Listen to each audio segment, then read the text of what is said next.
Menteri Luar Datuk Seri Mohamad Hassan menzahirkan ucapan ribuan terima kasih di atas kerjasama semua pihak untuk membawa pulang 23 sukarelawan Malaysia yang menyertai Global Smooth Flotilla diculik rejim Zionis.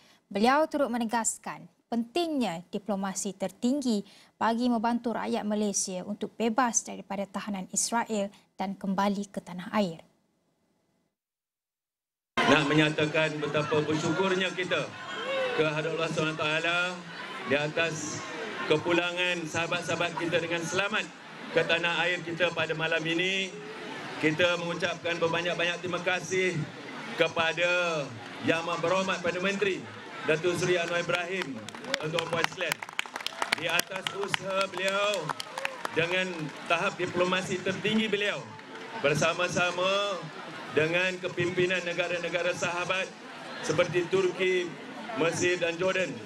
Kerajaan negeri Turki telah pun bersama-sama dapat membawa keluar rakyat Malaysia yang ditahan secara haram oleh Israel di penjara Israel.